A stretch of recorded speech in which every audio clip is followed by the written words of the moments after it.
Hello, everybody, and welcome to episode 20 of the Grumpy Gaming Weekend Podcast. We may or may not have had to do 2 takes this week because the first take went horrifically wrong. Sorry, horrifically wrong or horrifically right? Well, again, depending on which part of the podcast you're watching. If you're watching the bit that I definitely haven't started to do on Patreon yet, if you're watching the naughty bits, then you probably love it. But well, we have enough material. We definitely have enough material for GGW naughty bits. But regardless, Taylor, how have you been? Welcome back. Where have you been? What have you been doing? Please keep it clean this time.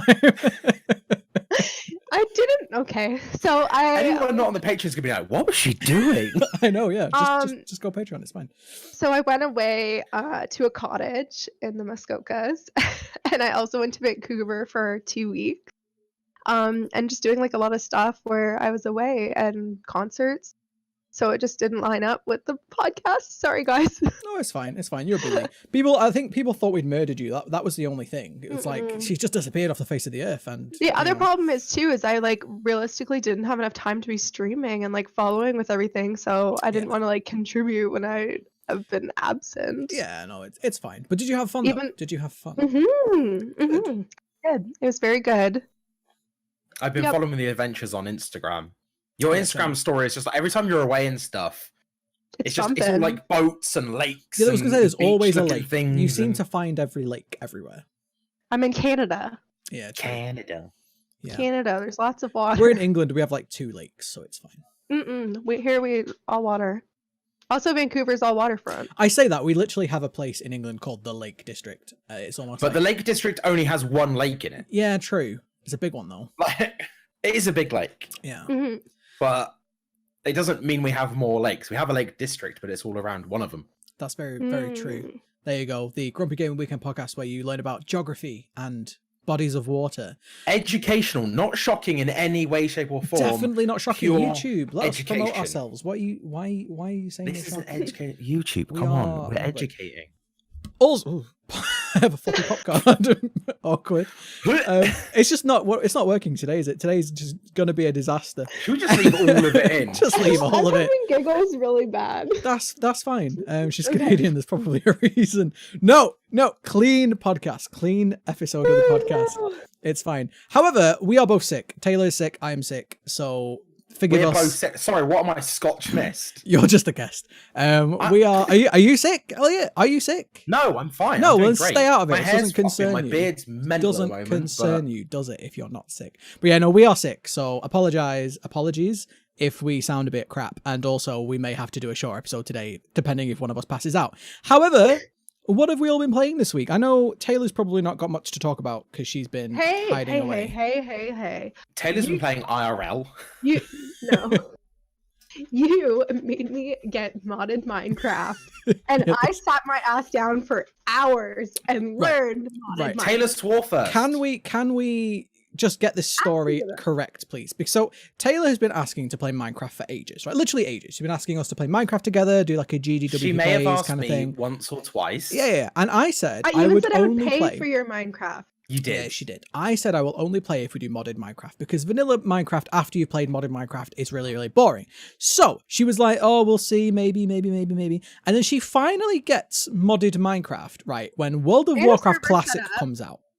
Like, what am I supposed to do? It's WoW Classic. Like, Minecraft is forever. WoW Classic's probably only going to last 6 months. So... Why are Mummy and Daddy always fighting? So I have to wait 6 months? No, I will play Minecraft with you, don't worry. But maybe Blindside, he just gets caught in the middle. And this isn't what I wanted. So is that all you've been playing, Taylor? Have you actually been playing anything while you've been away? I played a bit of Dead by Daylight, but no, not much. Yeah. Just Minecraft. That's fair enough. Again, you've been kind of absent, so we'll let you off. But Elliott, what have you been playing? And we will use the fancy scene as well, the fancy new scene where I can show off some footage of your Twitch channel. So go ahead. What have you been playing? I've been playing Stardew Valley like a madman. Stardew Valley? I've accidentally become a Stardew Valley streamer, and I kind of love it. Like, I'm kind of completely okay. So we're still playing Dark Souls. We're still playing South Park Fractured But Whole. But Stardew Valley is becoming like a twice a week regular category that we stream. We played this off stream ages ago, like us three together. We played this a couple of times, didn't we? I like Stardew Valley. I'm a fan. It's one of those games that I like. When it first came out, everyone was hyping about it, and I just looked at it and I was like, meh, like it looks all right, but it doesn't really look my kind of game. But then I started playing it and I was like, oh, hang on a minute. Actually, yeah, I really like it's really well made. It's Yeah. a single dev team. It's just one dude called Concerned Ape, and he's still supporting the game. Like it came out of beta ages ago. Yeah, it's only one released, person who made it. Yeah, Concerned Ape. Chucklefish, not produced it, published it. Yeah. So they basically did the marketing and stuff. But Concerned Ape, this one dude, devved the whole game. Wow. And he's still bringing content out. There's a new I bet patch that's he's coming not up soon. concerned anymore. I mean, he had to put out a statement recently because someone was like, Chucklefish have not been paying their devs and they're like messing everyone around. And he literally had to put out a statement being like, Stardew was nothing to do with this. They have nothing to do with the dev end of it. They're just publishers. Yeah, if you've not heard this story, I mean, we were tempted to talk about it last week on the podcast, but I decided not to. But it was basically, long story short, some developers have come out and said that, yeah, we were working on Chucklefish Games Starbound, I believe, and we got told or heavily implied we were going to get paid, and then we never did. It was a big, long, convoluted story, and the reason why I didn't really want to talk about it is when these kind of stories come out, there is a lot of misinformation, and one thing that happens a lot in the internet in general at the moment is that as soon as somebody gets one whiff of information, regardless if they've got proof or evidence or whatever, people just go out and seek blood. And I don't want to be part of that. And I'm not saying that Chucklefish haven't done anything bad. Maybe they have. I don't know. But I don't want to be part of that cycle of, oh, here's a bad thing that happened, everyone going. I'm never going to support that. But it doesn't matter. You know, the more people that talk about a controversy, if you will, and don't have the facts straight, the more this is becoming a problem. So I decided ultimately not to talk about it. But carry on, continue. So Concerned Ape is still he's still sorting the game, he's still deving it. There's new content coming out. You can get fish farms. You can have a fishing farm. Yeah, I've heard about this. Fish farm on it where you farm fish and you get like eggs and roe and stuff. But like, which are delicious, by the way. They're still supporting the game, still bringing out new content. Obviously, the multiplayer mod came out last year. It was a while ago, yeah. It was quite a while ago, but like we played the multiplayer mod. In the winter. The multiplayer like game. Yeah, the mode. And it's like, it works really well. You can now make it so that instead of having one pot of money, you split it out.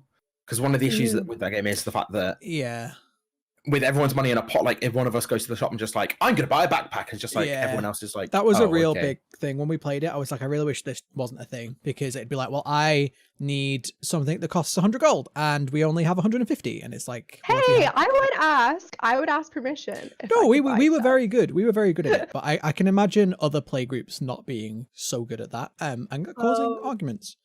As a child, who aren't mature adults. As a child, I played Baldur's Gate Dark Alliance with my mum on the Xbox, I think it was, and that was pooled gold, but I didn't know, and she got so mad because I basically went to a shop, I bought full new armor kit, got myself a weapon, all this stuff. Brilliant game, by the way. It's like a top-down, like D&D kind of video game. Yeah.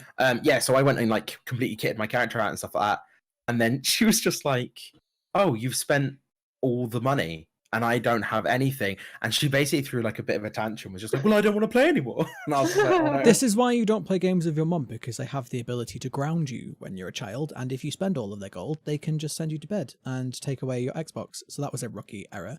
But yeah, so you've been playing... didn't get grounded, but she did have a strop. That's good. So apart from Stardew, you've been playing anything else? Anything else you've been playing or streaming? More Dark Souls. More. This is going to be Bloodborne 3.0, isn't it? Because we had Sekiro. It's going to go on for a while. I think I'm over halfway if you're going to watch to like episode 25, just skip this part.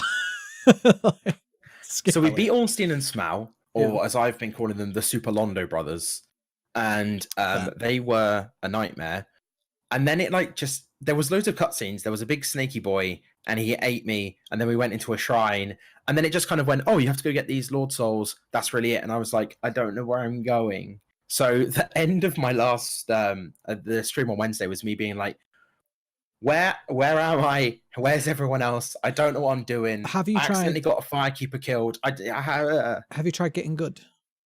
I have. I believe that's like the optimal way to play that game, is that you start off bad and then you get good and then you win. Like, it's easy, I've heard. But I started off good, so I have nowhere to go now. That's so awkward. You've plateaued. You've plateaued too soon. I have to get great. Get gooder. Get even better. I watch bits and bobs of your Dark Souls playthrough. I will be honest though, as somebody who I've played Dark Souls 1, I've never finished it. I didn't get very far into it, if I'm being honest. When I watch that game, it all just seems to meld into one for me because I have no idea which bit is where or whatever. I probably will finish it one day. It's one of those games I have on my list to finish someday, and I'll probably have to stream it to finish it, because as we said a few times on the podcast before, one of the best ways to actually make sure you finish a game is to stream it, because if you don't finish the game, people will let you know and they will shout at you and they will get really angry. Why are you playing this game anymore? Be like, yeah, like, why are you playing this brand new game that came out today? Finish that game you started 6 months ago, idiot streamer. I would advise, if you want to play a Dark Souls S game, I would definitely play Bloodborne or Sekiro. A Soul like Dark Souls 1 is, I mean, I'm playing the Prepare to Die edition, which is the PC port of the PS3 one or whatever. That's the one I have. It's not great. It's a bit clunky. You can very much tell that they designed the maps first and then they just drop enemies in, which is one of the problems I had last week when we were talking about on the podcast, where I was just like, it just seemed a bit like waiting for RNG, waiting for things just to fall into place, and not so much. Bloodborne is much better put together. You have to remember, Sekiro was put together brilliantly. You have to remember, though, I think about it, right? So Dark Souls was the first game in this genre. There's a lot of games that kind of spawn a genre. Was the first game in this genre. I feel like this was the first really popular one. Like Demon Souls, you're absolutely correct, was the first one. I feel like this was the first one that blew up. And I feel like there are games that spawn genres, and I feel like Dark Souls is the game that spawned this genre. And so other games like Bloodborne and Sekiro have had the time to like see what worked well in those games and improve upon them, you know, with player feedback and more testing and advanced technology. So like, it's not really surprising that Bloodborne was better and then Sekiro was even better, you know. It's one of those things. But yeah, moving on from Dark Souls, because I feel like if I ever hear about that game again, I'm probably just going to delete my YouTube channel. No more Dark Souls. I've been playing South Park. Wait, I've been playing South Park sorry, you too. have more? Okay, we'll continue. Brilliantly put together. I love that game. It's fantastic. The humor in it's perfect. DGS2K8, you are wrong. It is not dumb. He is wrong. He's always wrong. No, it's a really fun game. It's really well put together. Wasn't it DJ who said that Skyrim was a bad RPG? Or was that somebody else? I know somebody says Skyrim's a bad RPG. And every time they say it, I just ban them from my channel. But yeah, am I okay to carry on with what I've been playing? Is that okay? Am I allowed to have some time on my own podcast? Thank you. Appreciate it. No, you're not allowed any time on your podcast. If you want us to be here, we have to talk about ourselves too. No, that's true. I get told off. My mum told me off not long ago. She was like, you have to let other people speak. And I'm like, damn it, I don't. This is why it's my podcast. You sound like it, you know, when you're like in school and you're like 12 and like, everyone doesn't like me. And it's just like, yeah, that's because all you do is talk. You have to learn to share. It's true. I'm like, no, I'm the star of the show. It's the Grumpy Gaming Weekend podcast. It's not the blind autarkic podcast. I'm kidding, by the way. Anyone who's like, if this is the first podcast you've ever watched, I'm just joking. Mostly. Like, I'm not actually an asshole. Anyway. At the end, you usually end up going, Taylor, you didn't talk very much. Did I talk over you? I'm like, no. I definitely always do talk over you, though, let's be honest. But yeah, I've been playing a couple of games. I've not streamed much at all this week because I have been sick. I have been off work. I have been ill. I've had no voice, so I've not been able to really stream. But I've been playing a couple of games offline, and I've recorded them. So there's probably going to be a couple of like random Let's Plays uploaded this week. The first game I want to talk about is Crying Sons. Sons as in, do you have a question? Are you okay? No. No, I was his first game, so I did this. Oh, I thought you had a question. I thought it was like being back in class. Like, Mr. Grumpy, Mr. Grumpy Face, UK, I have a question. Sounds like playing a demo of right? Crying Sons. Sorry? Is it a demo of Crying Sons? I played the demo, and then I liked the demo so much that I bought it.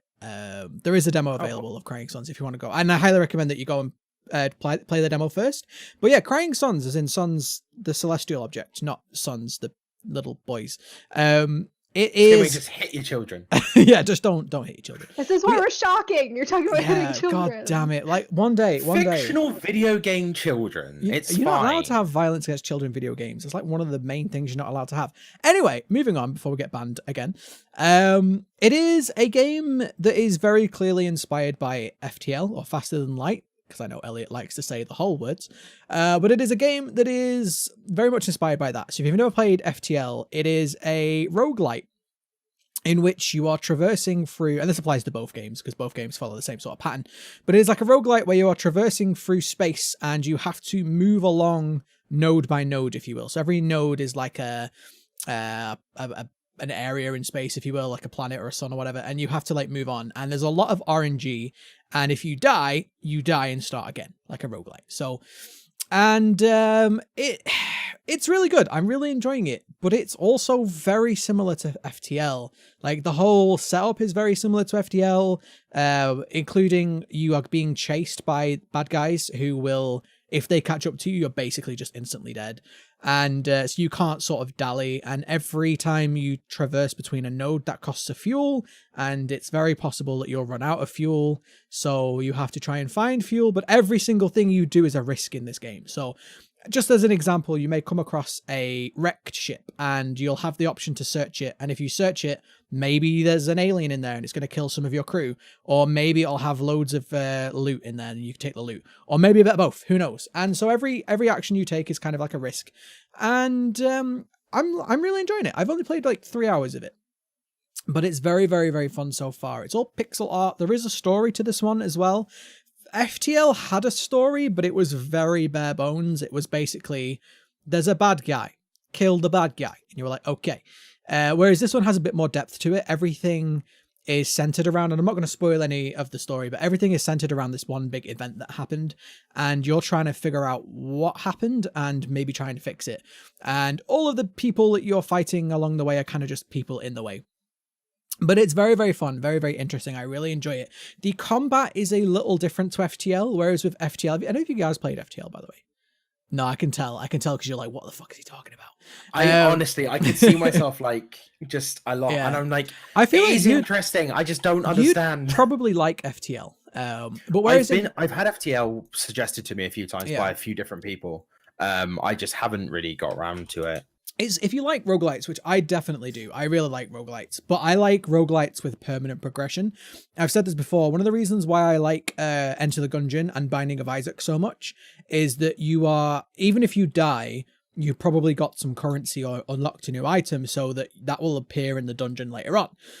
This isn't really true of FTL and Crying Sons though. In this one, if you die, you are just back to square one. And this is one of my biggest criticisms of the game. We were talking about combat. That's what we were talking about. Yeah, so the combat in this one is like hex combat. You know, where you have like hexes. It's very tactical. So you have like hexagon grid. And you can place units and shoot at units. And everything is on a cooldown. So for example, you have your ship and you can use your ships like lasers or whatever. But they have a cooldown. And you have a lot of choice on how you like outfit your ships. So you can take different types of weapons and different types of ships in with you. It's really fun. I enjoy that. But one of the main criticisms I have of this game is that when you start again, you might have gotten a little bit better than last time, but you're starting from square one. And it took me over 2 hours to reach the end of the first chapter. So the game's split up into chapters. You have like chapter 1, 2, 3, and you have 3 sectors in each chapter. And at the end of each section, there is a mini boss, and then there is a big boss at the end of the chapter. Now, obviously, the big boss at the end of the chapter is difficult to beat, so I didn't beat it. And then I got sent back to the beginning of the game again. But that took me like 2 hours.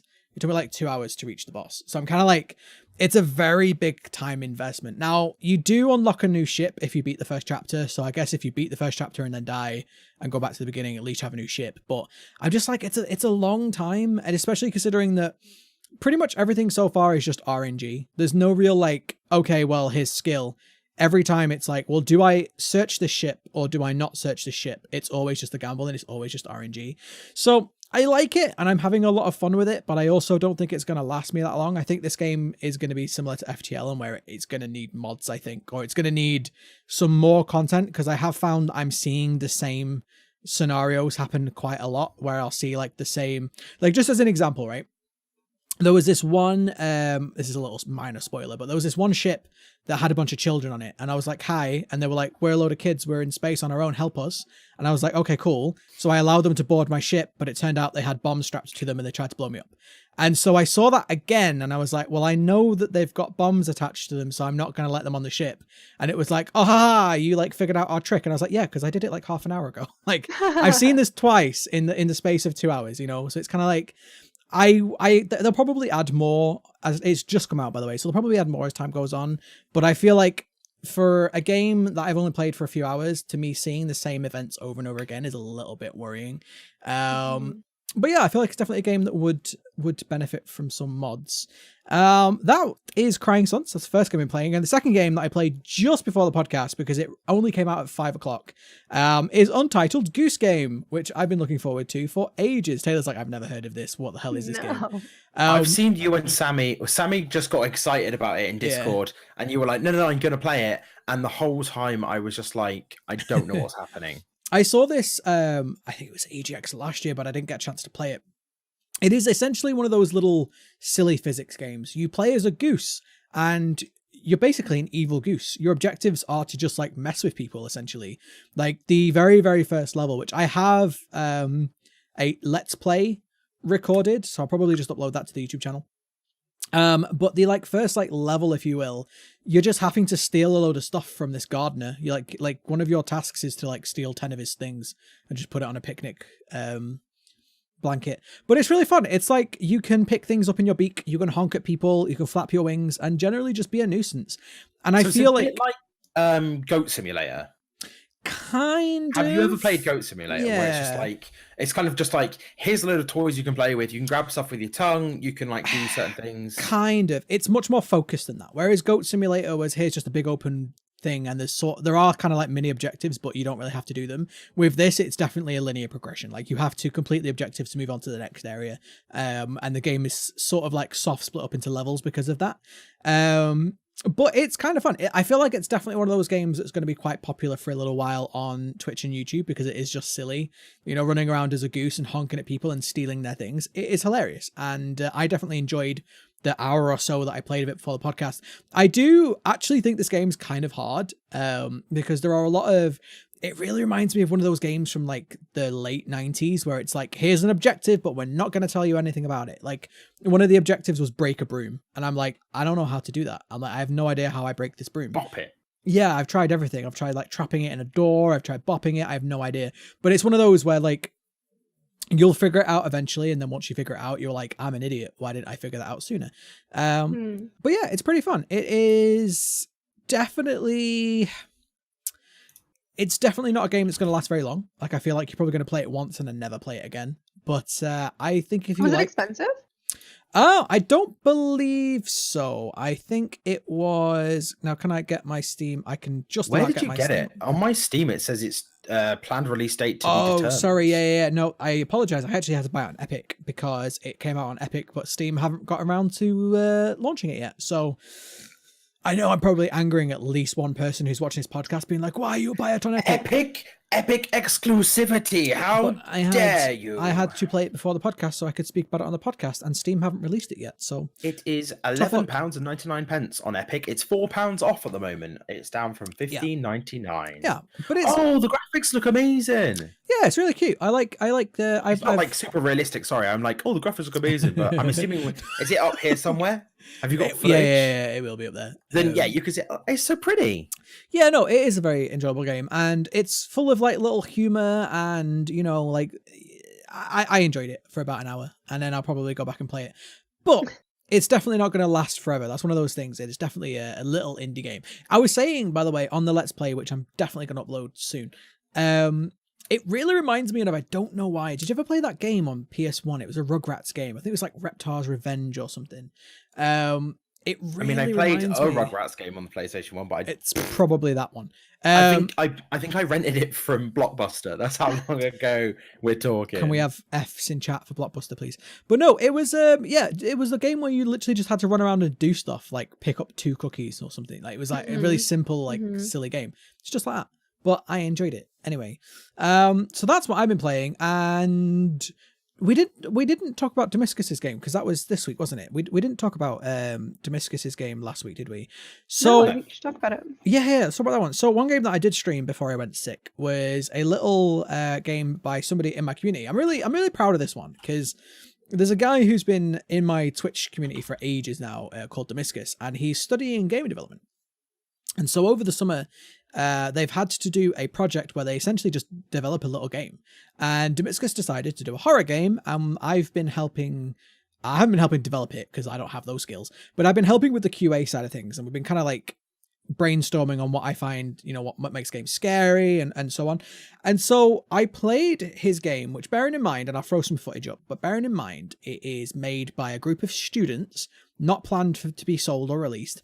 There's obviously some missing textures and things like that, but it was a really fun little game. And I'm also very proud because I don't think anyone will ever get to play it on stream apart from me. So exclusives, grumpy exclusives. But I really enjoyed it. And I'm not just saying this because Damascus is part of my community, but it was a really well-crafted game. And it was really nice to see a game that was made just to be fun. Because it wasn't being made to be sold, it was made to, they were trying to make it good, which I've been saying for years now. Like the triple A game industry needs to stop focusing on making the money and focus on making games good again. It was just really nice to play a game that had a lot of love and effort poured into it. And I really liked it. And I went from playing that. I think we did a scary game Saturday. I went from playing that and we finished that. And I did it again because it was so much fun. We played it again and I got the little secret ending that Damascus put in. And then I went and played Blair Witch. And oh my God, that game bored me. I went from playing this, again, student developed game that was made as a project for uni into playing a AAA, well, I say AAA, but into playing a fully fledged sold game called Blair Witch, sold on the license of Blair Witch as well.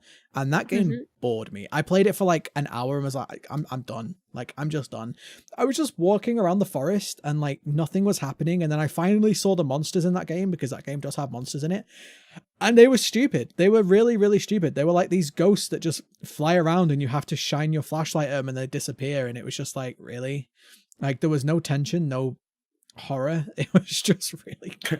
Woo! And you're like, yeah, all right. Yeah, honestly, going from a game that was actually quite there was a lot of tension in that game. Going to that to Blair Witch, and I was just nah. So I've kind of given up on Blair Witch. I was really excited for it. We saw it at E3, didn't we? When we watched E3 together. Yeah. We watched that, and I thought it looked really good. But the power of marketing, I guess.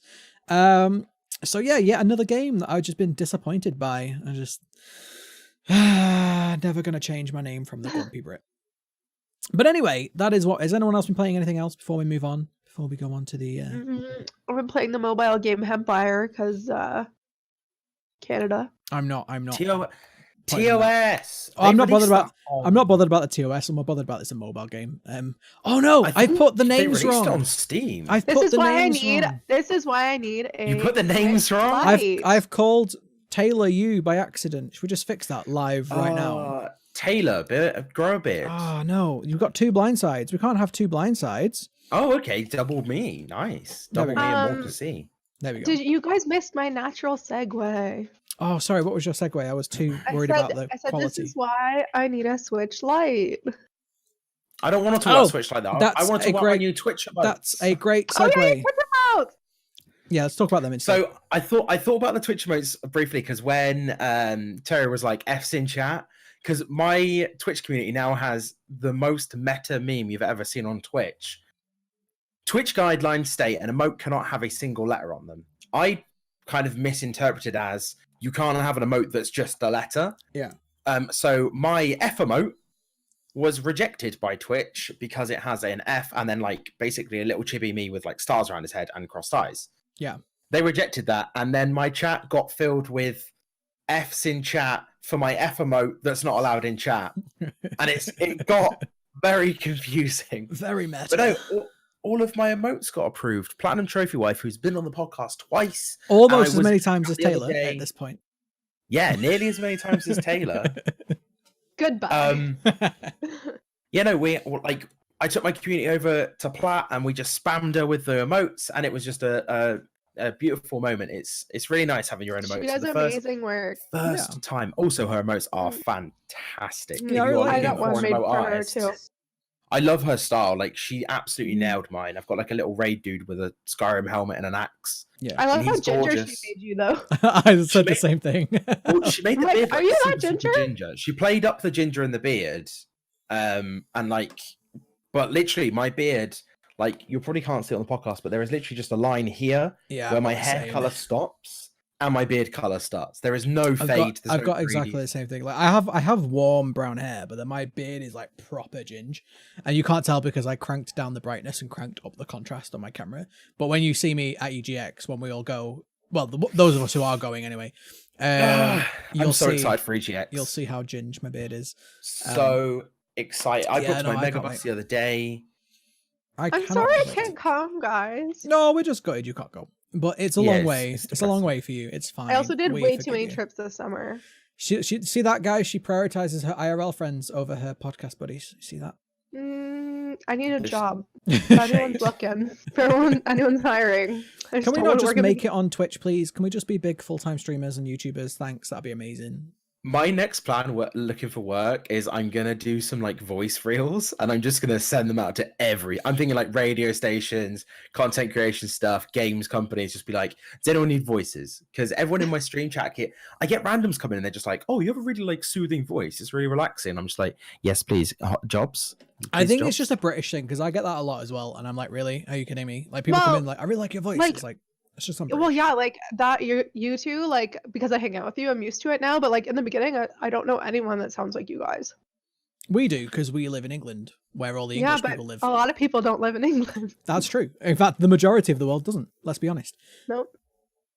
But yeah, Move to Canada, But, become a radio host. I'm hoping to capitalize on that. Yeah. Which is really confusing. I don't get how my voice can be soothing, but I speak so fast well, it's because also I really like jet you words just out. you have to capitalize on the low end on the microphone. I learnt this very quickly. If you put a bit of compression Yeah. on your mic and you just boost the low end frequencies a little bit, like it makes you sound more low end, and that is like psychology here right now. Like low end voices are typically associated with men, and people feel more comfortable around a big booming man because it's like you feel safer, right? If you've got a big booming man who's all like, I can talk to the bears and get them away. It's like a bear comes along and the man just goes, get out of here, bear. And I'm just doing this to wind Taylor up. Like I can see Taylor's face just getting more and more like, what is he talking about? Where it's like this. No, it's true though. It's true though. Like a very deep voice has like psychological implications. People like it. It's why Okay, you'll so when I find- get my mic, when it finally comes from Amazon, one day. what do I need to do? Well, it depends. Do you want people to feel like safe and comfortable, or do you want people to be excited? Because if you want them to be excited, you want to boost that high end a little bit. If you want them to be safe, I don't know. I feel like I have a bad voice boost anyway. that low end a little I feel bit. like I'm not meant for radio. I cut the middle of my equalizer because it gets rid of the nasal quality in voices. Yeah. Because yeah, I I'm need to like, do that. the one thing I don't like in my voice is like a lot of it sounds like it's up here, but I think it's from breaking my nose a couple of times. Like Yeah. stuff gets trapped. Mm. So I Amazing. cut the middle and I boost the bottom a bit. Welcome to the Grumpy Gaming Weekend podcast, the podcast where we talk about audio issues. So far, you've learned about the Lake Tangent. District and audio. This is all we talk about. Tangents. But yeah, no, Anyways, what were we talking about before this? Emotes are great. Emotes. Emo's Yeah. fantastic. I love them. Platt, if you're watching Big this, because fan. I know you watch the podcast, She does. I know that I keep gushing over how amazing you are. She You're literally still like amazing. she like messaged us the other day. I think she tweeted it. She was like, "Oh, it's like really cute that you guys would talk about me on the podcast." And I'm like, "You've been on the Every podcast twice. We like you are making emotes for some of us. Like, of course we're going to talk about you. Mhm. Duh." I want her to remake mine. I'm really excited. I'm gonna get on her list because I know you have to wait. Yeah, she's a very busy woman making all the emotes for Mhm. people. I got bumped to the front of the list. Well, Well, she And we made don't- another one for me as a gift. My Bob yeah, Ross. Taylor, if I you should want- just upload that on my channel. If you want Platt to make emotes for you, what you need to do is co-host on a podcast rather than guesting every now and then. yeah. If you co-host Be a regular regularly, co-host, and yeah. then So how long is this joke gonna last for? Because I'm already over it. as we said pretty in much the as long as I pre-show- play Sekiro for. We said in the Sekiro, yeah, we said in the pre-show that like Taylor's come back. We're gonna bully her so bad she's never gonna come back again. This is gonna be the last episode with Taylor on. So enjoy her while you can. Wow. It's manifest destiny. So I we were know. gonna talk about the Switch Lite, even though we've talked about it before, but it is available now. You can buy the Switch Lite Switch Lite. if you you want. can. If you want if you a wanted Switch to that is less good than a normal Switch, you can buy Well, the the Switch Lite. battery life's better than the I original. want to switch light.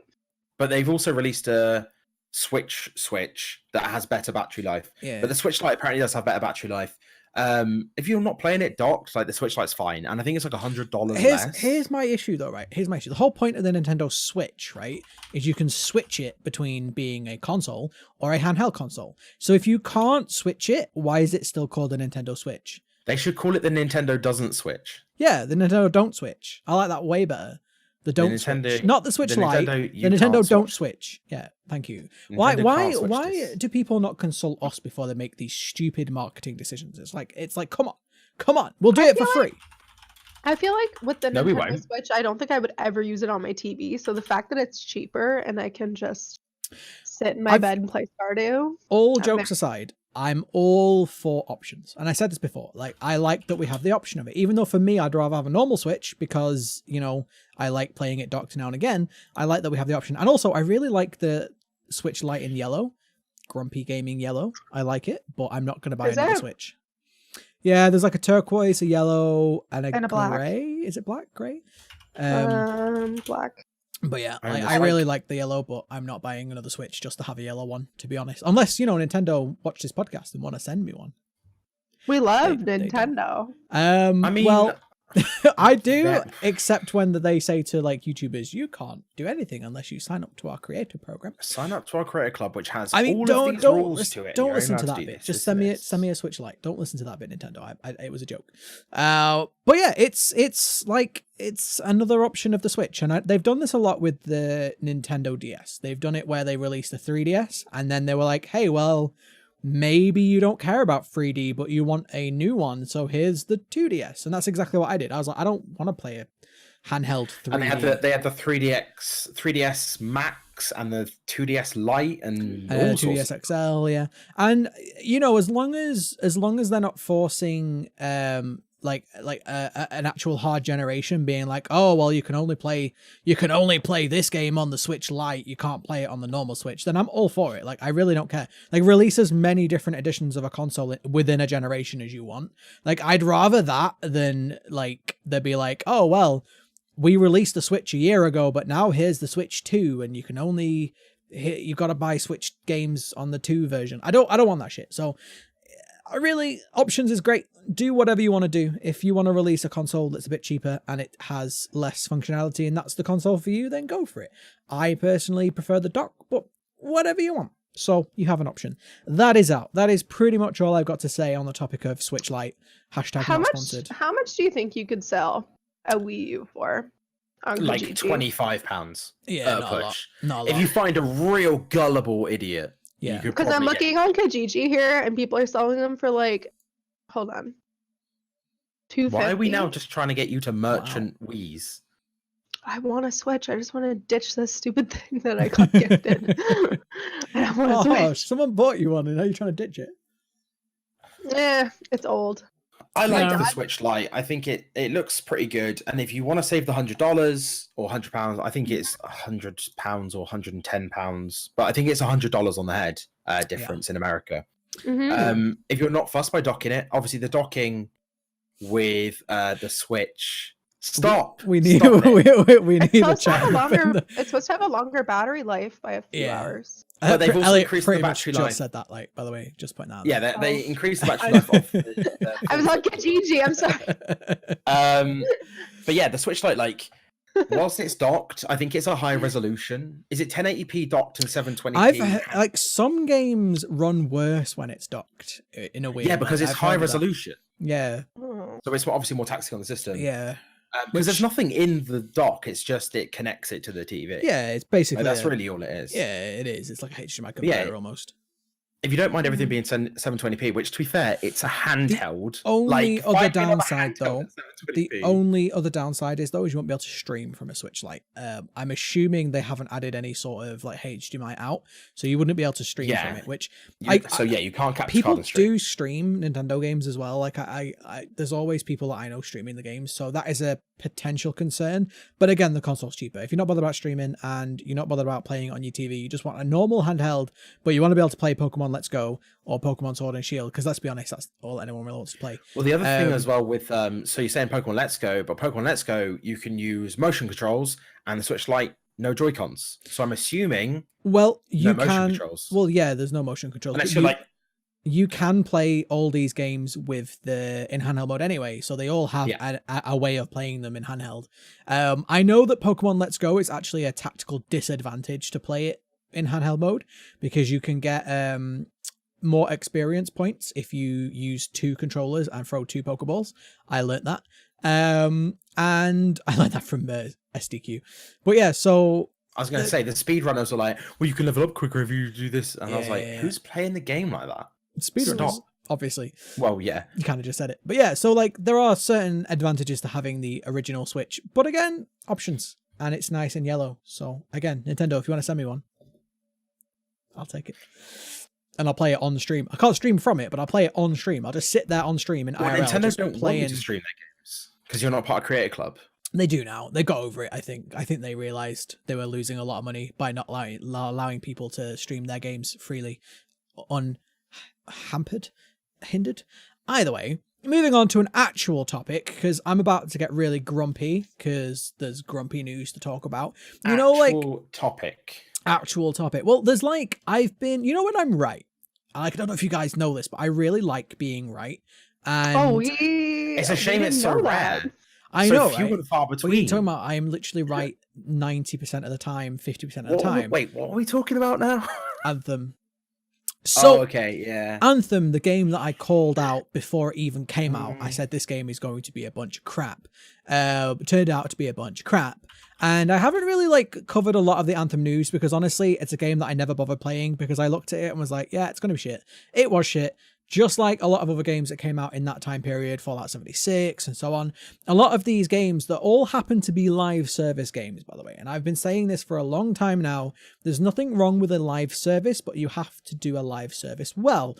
Games like Destiny, for the most part, have done it well. A lot of games, however, haven't done it well. And Anthem was one of those games that didn't do it well. Now, the problem is, Anthem was one of these live service games, just like Fallout 76, that wasn't ready when it came out. However, games companies were like, well, if we release it now, we can start to make money on the sales and we can make money on the microtransactions, which, let's be honest, with these live service games, that is the publisher's main intent. It's like, let's make money from the microtransactions. That's why a lot of these games come out cheap or drop in price heavily soon after launch, because they don't care about you buying it anymore. All they want to do is sell you skins and loot boxes and all these other microtransactions. That's all they want. So when Anthem came out and it was crap, it was like, it literally dropped. Like the launch day on Twitch, everyone was watching it for about a day. And then after that, it dropped into the nether. No one gave a shit about it. They promised, they were like, don't worry guys, we have a roadmap, we're going to fix the game. And this roadmap, I think, was it a year or 2 years? I know it was like a big long roadmap that they were like, this is what we're going to do. We're going to release content and it's going to be fantastic by the end of it. Well, apparently they weren't making enough money from Anthem because they've basically now ditched it. So the news is the roadmap has been cancelled, which for people who have bought the game, that there must be some people still playing it, right? Like that must be such a kick in the teeth. Like you've bought a game, it's not worked properly, but you've stuck with it and they've said, yeah, we're going to fix it. We're going to finish it. And now they're basically not finishing it. Like, is that okay? Like, can we just do this? Are we allowed to sell?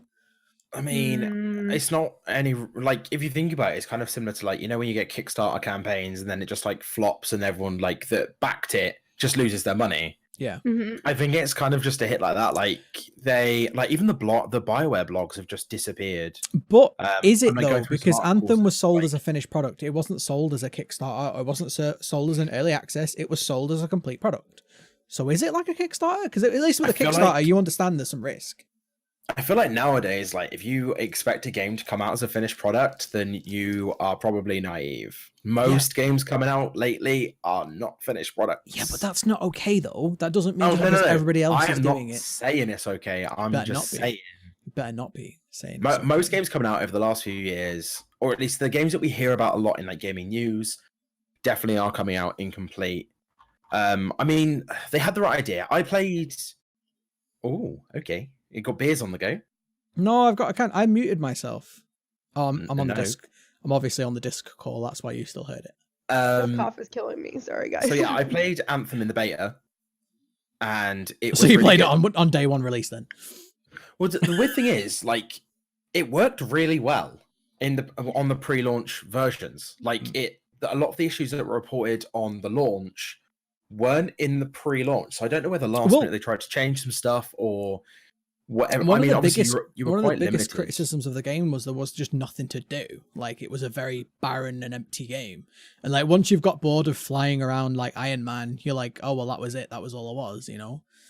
So And I played it for like 2 days, I think, because it was like a weekend thing. And the flying around was cool. It was a bit clunky, but I was kind of expecting that anyway, because I kind of saw it as like, as a player, I needed to get used to it rather than it being flawed, because it's very different to how a lot of other games control. But yeah, when it came out, it seemed to be in a worse working order than the pre-launch stuff. And also, yeah, like you said, like a lot of it was just empty, which we get with a lot of these open world games. Rage 2 that you played, like they went, oh, it's this huge open world. And it's like, yeah, but so much of it just has nothing in. There's a city here, and there's a small event here, and there's a thing, but everything in here is just driving through it. Like, that's not content. Yeah, exactly. But yeah, I think that it's happening more and more, and they definitely could have. The roadmap was it was too little too late. And I think they noticed that, and that's why they were just like, cool, we're going to call off the roadmap. I've been trying to find out, they released a blog post saying like, okay, the roadmap's off and here's our plan now. But the BioWare blog apparently is just dead at the moment. Like, you can't load it. Well, didn't they come out with like an update post and there was just like nothing on it? It was just like an empty update post. Well, the update post was basically just like, yeah, the roadmap's off. And that was really it. There was no more information in there. But like, so I don't know what they're doing. I feel like Taylor doesn't really. I mean, feel free to disagree with me if you believe I'm wrong, but I feel like you don't really buy these games anyway. I feel like most of the games that make me the most grumpy are games that you don't generally buy. Again, I'm talking like Fallout, Anthem. Like, how would you feel if you bought a game? And the game that you bought, and it was a full price product, right? It was a full price release. It wasn't like a, like a beta or an alpha, or it wasn't like an early access game. Like, if you bought a game and it just didn't, like, there was nothing to do in that game and it was boring and you paid like $60 for it, like, what would your reaction be? Like, would you be like... Well, like, how long can you play a game for you to refund it on Steam? 2 hours. So, like, is that long enough to figure out that the game's shit? I mean, well, in the case of like Anthem, probably not, because you'd probably last you like a couple of days before you're like, oh my god, this game is awful. Steam have extended that. So No Man's Sky, they extended the refund policy to basically everyone that wasn't happy. In my opinion, they only did that because it was in my opinion, No Man's Sky was borderline illegal, because they made promises of a game. They said this is in the game and it wasn't. They literally said, and in the UK, if you sell a product and you lie about it, that is against the law. So if I said to you, this burger contains beef and it has no beef in it, I broke the law. And it's the same thing with video games. And I think that Steam were like, oh crap. So they literally offered that for No Man's Sky. But this is kind of the same thing. Like, from the marketing, it was heavily implied that Anthem was a full experience. And when it came out, it clearly wasn't. And so imagine that. So not only does this game come out and there's not really a lot to do, it's kind of crap. But then also there's a fully fledged store where you can buy lots of different things. Like, that's, I mean, this is the sad reality of what we're in at the moment. These games come out, they don't even work, they're no fun, but yet you can buy things in them and they heavily want you to buy things in them. Yeah, their stores are fully functioning. It's just the game. It's like Fallout 76. The game didn't work, but the store did, It's like... Yeah, that's like obviously unethical, right? Like, you go and purchase something and you're expecting it to be like a certain caliber, especially with a specific price tag, and then you go and you're like, okay, well, this is a half finished thing, trying to rip you off. But I guess that just has to be something like in our minds when you go forward and buy stuff from that company, right? Yeah, exactly. It's like, now you know that this is what it is. So usually, like, I mean, I'm not a person that, I know you are, Grumpy, but I'm not a person that goes out and buys a game like on the first day. Like, I'm more of like a casual gamer where you, like, this is like your passion, right? Yeah. And like, I don't think I would end up in that situation in the same way that like people who go out and buy the first day or pre-sale games, because like I usually wait until like there's a sale, or I've like heard a bunch about it, I've watched stuff on it, and then I'm like, okay, this is something that I want.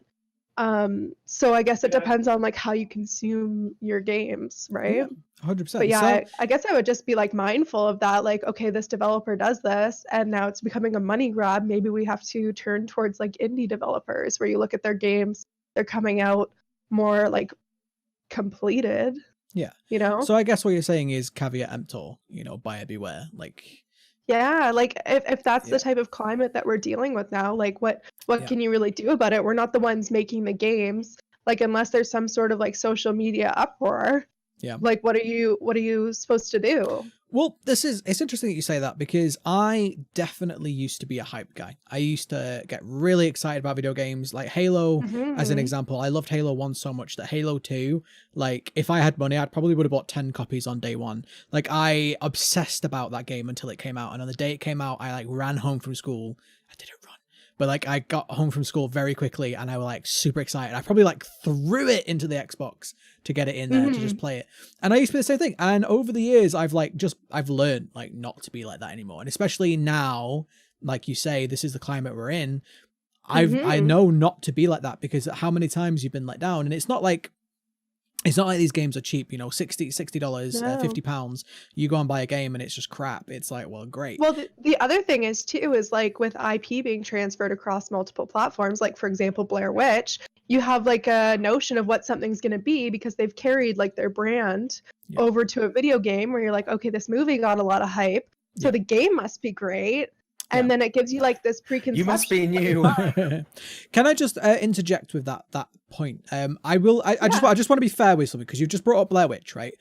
At least with Blair Witch, the game was complete, and it wasn't for me. I didn't enjoy it. However, I don't It was feel. complete. Yeah, I don't feel conned. I just went. I didn't enjoy that, and I'm probably. But I mean like there's like I didn't mean like necessarily you're conned. No, I think no. I meant it like was an there's like interesting a point. preconception of what something's going to be. Yeah.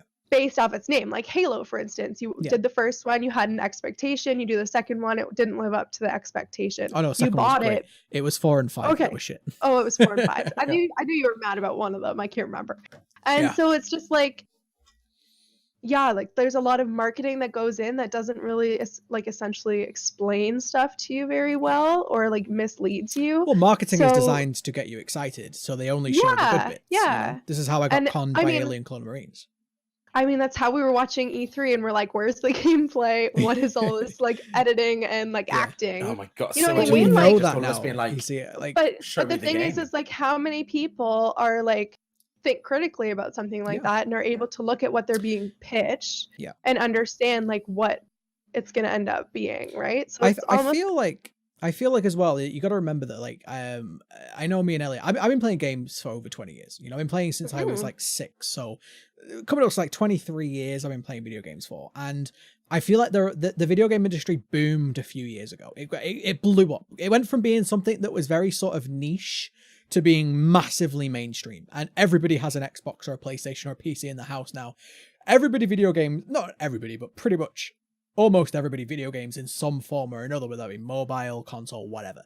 And because the industry's blown up so much, I feel there are a lot of people that are joining now who either just think that's normal.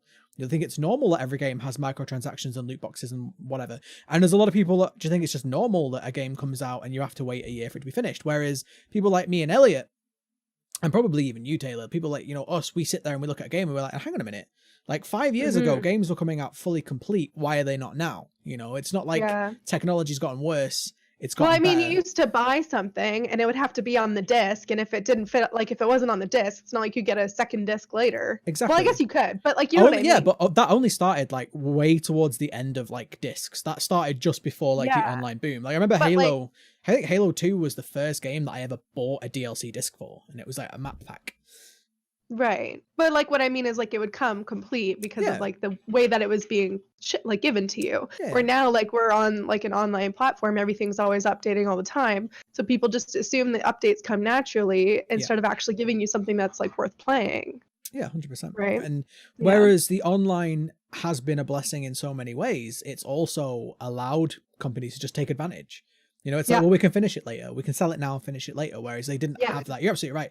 When it was all discs, they didn't have that option. If the game came out and it was broken and buggy, people would go and refund it. And that was it. That was the end of it. And you tell your friends, don't buy that game. It's crap. You know? Yeah. Whereas now Exactly. they go, So- oh, it might be crap now, but we'll fix it later. It's like, yeah, will you though? But will you though?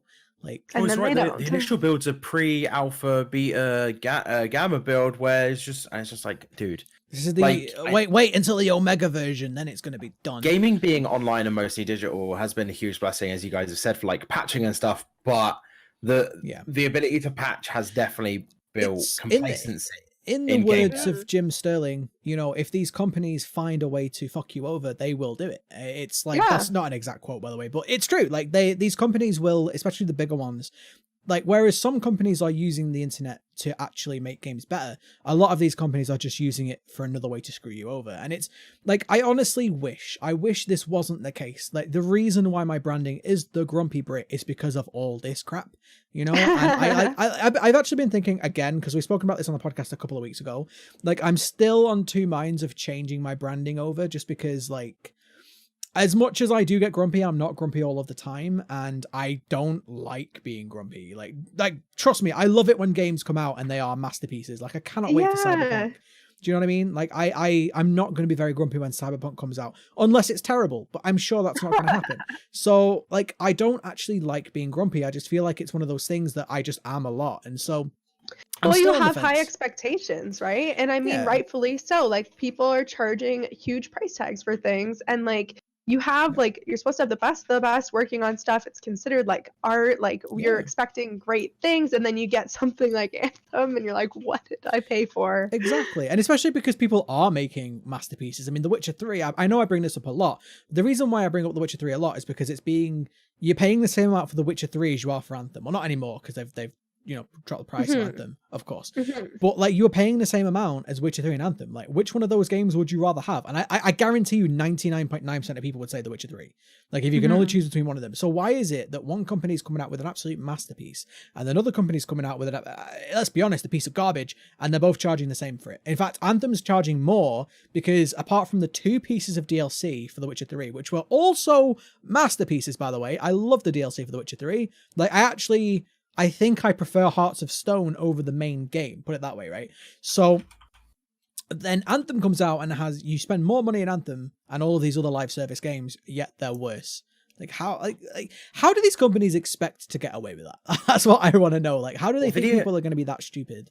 Video games went through this before. Like, basically, video gaming obviously came around in, like, obviously you had cabinet games, and then eventually you had home systems like the Atari and stuff. Yeah. And then there was basically this huge boom in the video game industry where it had gotten not as mainstream as it is now, but it was obviously like it was huge, and there was people being like, oh well, I'm gonna have a console in my house, it's gonna be fantastic. And it got to a point where like making games was such a big business that people were just releasing games of anything. And we've talked about, I think it was like podcast 2 or 3, we spoke of like what's our favorite games, ET and stuff. And I was like, my least favorite game was ET, because it was one of the things that contributed to video games just breaking. Like the market for them broke. And I think we might just be heading for another thing of, the problem back then was you could make video games so quickly and easily that people were just releasing complete garbage. And I think now what's happening is there's such easy ways to monetize or further monetize video gaming that people are releasing garbage. And I think we're just going to get it again. Like, there will be a bubble that bursts where everyone's like, well, I'm just not going to buy video games anymore. What's the point? It's filled with microtransactions. Nothing's coming out finished. And then basically the video game industry will shrink a lot. The core people left over will be the people who were releasing good, like fundamentally good, complete games. Yeah. And then the business, like the market, will build up from that. Well, I hope so, because if they've ruined my industry, I will come for them. I will find them. I have a special set of skills. Not right now, because I'm not well. But when I'm better, I'm coming for you. All right. You get some Lemsip in, and then boom, Lemsip, gunning them down. Calpol, and I'm coming for you. Lemsip with honey. Every time someone comes on my stream, they're like, I'm ill. I'm like, tea with honey, you'll feel way better. And every time someone's like, oh yeah, I got tea and honey and I actually feel much better. And I'm like, it works. It just works. He's like the medicine man. He knows. But yeah, no, I think you're right. But we might be doctors. A lot of people are worried about this bubble collapsing. And I think there's a reason why a lot of big YouTube people have been speaking out about this crap, because I think you're right. I think that's the way we're heading. We're heading for a big collapse. But the problem is that when these collapses happen, there are casualties. We have studios shut down. People lose their jobs. We've already seen it happen with Blizzard.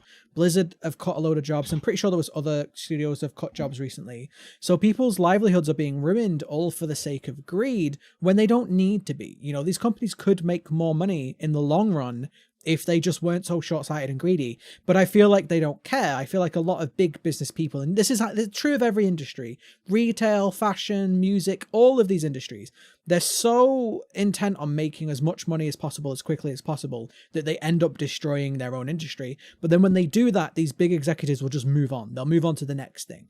And I cannot wait for the day that these big industry executives in the video game industry, which, by the way, we have executives that used to run companies like Coca-Cola now interfering with the gaming industry. I can't wait for them to just be done and move on and get out and go back to making good games again, selling copies, and I'll be a happy bunny. Thank you very much. Next. Well, it's one of the reasons that everyone's so hyped about Death Stranding is because so many of these companies have these execs at the top that got brought in because they've run these huge companies and they've made all this profit, and they have no idea about video games. And it's one of the things that's been a real problem with journalism, where you went from gamers releasing games journalist stuff to journalists releasing things on games. Yeah. We make people in that. We make jokes, but it's true. There's a reason why people make fun of games journalists now, because half of these journalists haven't been gaming as long as we have. So they're telling us things about the video game industry and we're like, nothing. The whole, I forget who it was, but the journalist who couldn't get it past a tutorial in Cuphead and said it was too difficult. Oh my God. And I'm like, honestly my favorite. And then we had the more recent one who played Astral Chain, who was like, oh, well, the combat should have a rating system. And everyone was like, the only way it doesn't is if you play on super easy. Yeah. And I'm like, he just called don't get me wrong.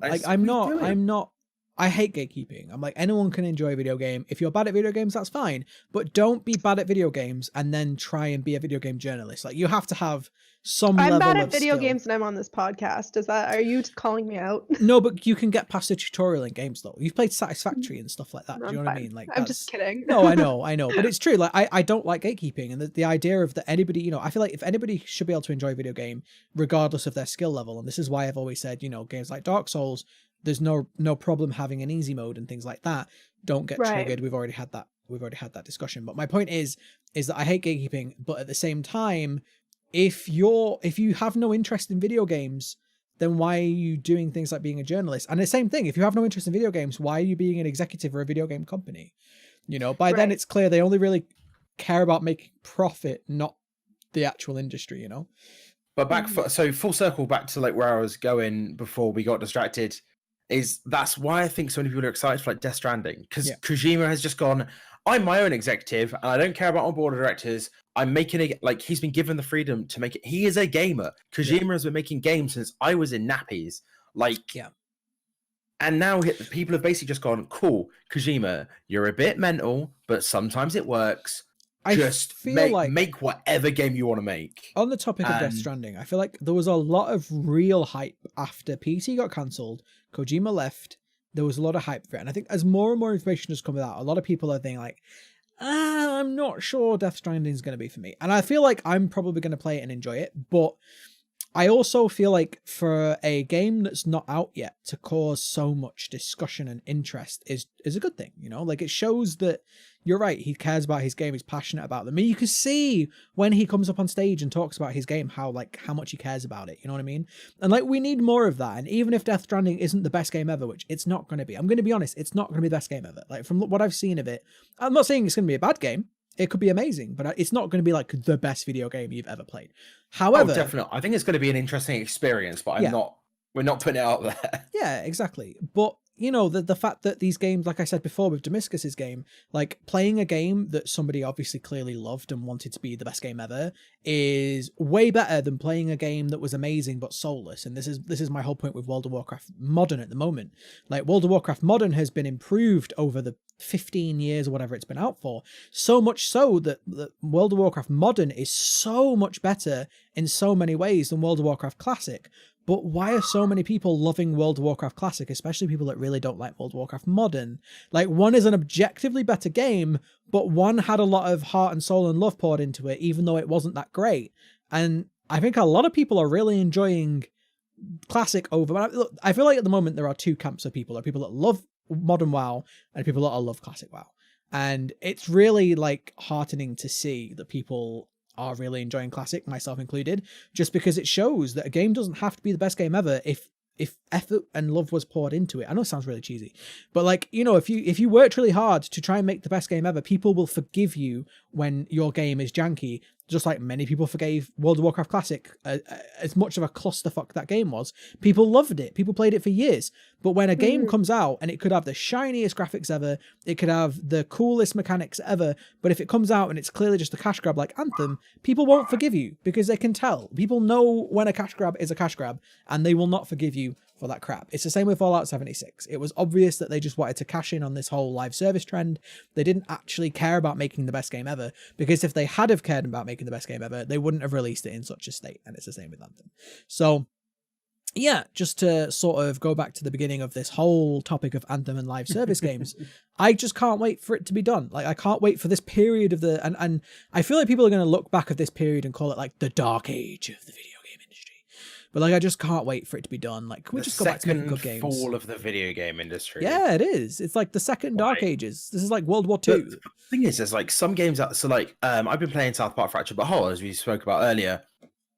I'm so in love with the game. The graphics aren't fantastic. They are South Park animated graphics. Like, everyone just like toddles around and stuff like that. Yeah. But like, the writing's fantastic, and they clearly aimed to make maybe not the best game in the world. The combat is like interesting. Yeah. Like, the storyline is like so random, but like, it's just entertaining. Like, it's so much fun to play. Yeah.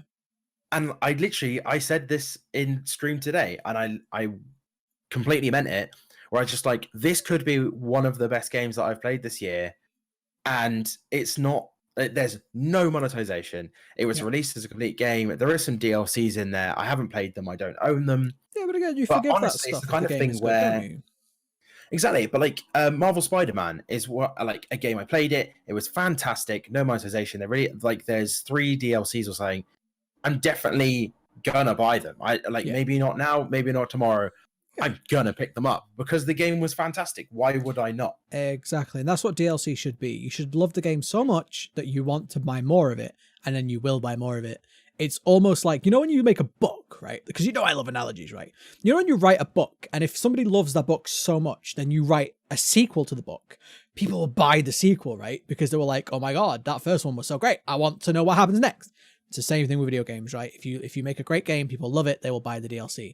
And this is the problem, is that these games are coming out with day one DLC, and it's clear that's all they're really there for. They're not even like, it's not even like a game with DLC anymore. It's like, this is a game that is basically a entertaining, well, not even entertaining, but this is like a game that's like a virtual storefront. It's like, here's a world that you can buy things in. And it's like, it's not working. It's not working anymore. We're not falling for it. I mean, I've never fallen for it, but a lot of people have, and they're not falling for it anymore. And you look at the pushback against NBA. If that game had come out 5 years ago, they'd probably got away with it, but they're not. Speaking of fantastic games with DLC though, Monster Hunter World, Iceborne. I know you didn't like Monster Hunter World. I really enjoyed the game. Iceborne. Yeah, but here's the thing. Let me just tie that into the current topic. I didn't personally enjoy. I enjoyed parts of Monster Hunter. Like, let me get that straight. I enjoyed parts of Monster Hunter. I played it for about 10 hours and was like, okay, that's fine. I just personally didn't like the combat in it. I prefer Dauntless combat. However, I forgave Monster Hunter World because I'm like, again, it's just not for me. It's not my favorite game, but it was still a well-crafted game that had a lot lot of effort put into it, and it was a very so much content. Yeah, a very content-rich game. Only just brought out the first DLC, Iceborne. Yeah. But Iceborne is like a whole separate story. They've brought out a big load of monsters. Yeah. But like, even from the original game, they did a crossover with The Witcher. They did a crossover with Final Fantasy 14. I think there was another crossover as well. Yeah. Like, they were bringing out new enemies and new things, and all of it was fantastic, and all of that was free. Yeah. And now they've brought out a DLC, and it's £35. But because I enjoyed the original content and the content that came out of it that they gave us before charging us for DLC, I'm 99% sure I'm going to buy Iceborne. Yeah, because I know that it's going to extend the life of a game that I loved playing. Exactly. So, And this is what I'm like, saying. You like the devs, game. This is the way to monetize. It's the thing, though. I think the devs know. It's not. I think there are some devs that just don't give a crap, but I think most of all it is the publishers and executives. I think it's exactly the same as the retail industry. People go, okay, so you have one person at the top who says, this is how we're going to make all the money. The people at the bottom of the ladder go, that's not the right way to do it. But the people at the top go, I don't care.